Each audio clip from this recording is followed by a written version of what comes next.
Hi, I'm Liz. Welcome to my channel, Making It Easy with Liz. This is finishing Kumihimo. So we're gonna bind our Kumihimo. We've finished our Kumihimo, we've stretched it, and now we're gonna bind our ends so that we can put them in our clasp. We're gonna glue them inside this toggle clasp here. So what you're gonna need is you need your E6000 glue and a stick or a toothpick. Some really sharp scissors. You really want to make a clean cut. You don't want to have to keep doing a haircut on it and chopping away at it. We're going to bind it with Fireline. I like Fireline. It's very strong. You can use thread. Now, I don't want this to be any thicker than what it is, so that's why I'm using Fireline. But if you needed to build this up to fit into a finding that had a larger circumference here to fill up, you could use cotton cording, something a little bit thicker to build up the density so that it would fit snugly in there. But we're going to use the Fireline, and hopefully you can see it okay. So what we're going to do is, I like to pull off a generous piece, so I'm going to give myself about a little over a foot. Now, I don't know if you can see this okay. So what I'm going to do is I'm going to bind off this end here. So I'm going to make a loop. I've got my two pieces here, and I actually have a little bit shorter piece and a longer piece at the bottom here. And I like to give myself enough that I could actually wrap it around my fingers a couple of times to make it easier for me to pull. So we're going to take the loop, and I like to lay it towards the area that I'm going to be cutting away from.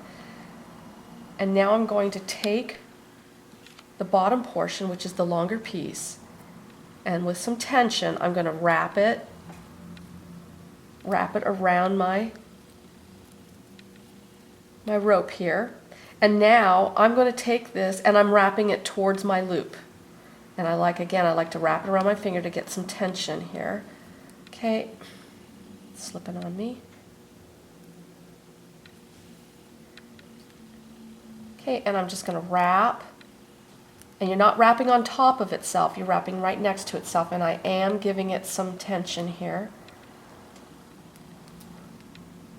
And you want to pay attention to how much you do this, because you have to pay attention to how deep your finding is. So that's about how much I've got there. What is that, about, I don't know, a couple of millimeters. So now I'm going to take my end and I'm going to slip it through the loop that I created there.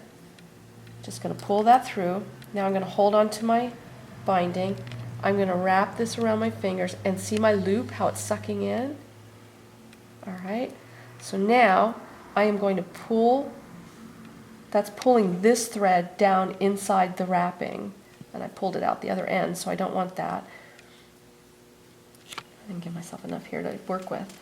All right, so now my loop and this thread is down on in the center there, and now I'm going to take both ends and I'm going to pull them equally just to tighten them up. All right, so that is a nice binding. I'm going to cut my threads right at the binding.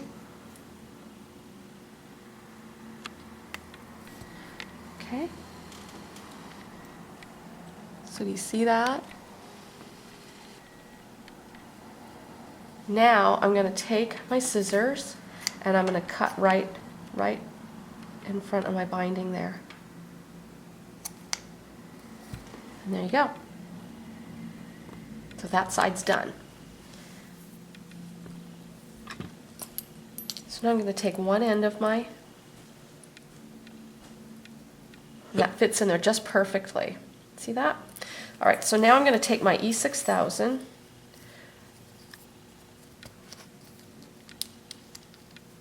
It's a brand new one. This is great glue, because if you get it all over everything, it when it dries, it picks off just like rubber. It doesn't damage anything. So I love this glue. You want something thick like this, because this would end up like a wick. And if you use a liquid glue, then this soaks it right up and you can see it, and it doesn't look very nice. So what I'm going to do is I'm going to take a little on my stick.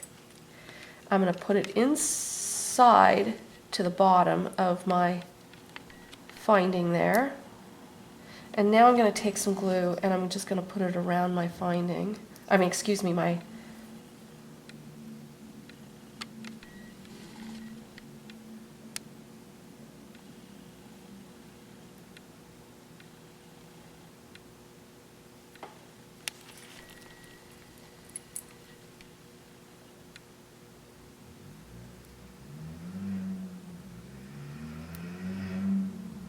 and I'm just going to let some of that ooze out. And then I can take the other end of my stick and I'm just going to come away and wipe away the excess. Now that's oozing out, I'm going to let that dry because I can just go ahead and pick that off. I can trim that with some clippers and just trim it away and it won't damage anything. Alright, so that side is done. I actually would have gone ahead and I shouldn't have glued this on right now. I should have actually cut both my ends. Now I'm going to go ahead and I'm going to bind this end and add the other side of my clasp, and there you have it. Then I'll have a bracelet. So that's it. That's how you finish off your Kumihimo braid with your finding. Put this back on. Thank you so much for tuning in. I hope you found this helpful, and have fun. Have fun with your Kumihimo. Thanks so much.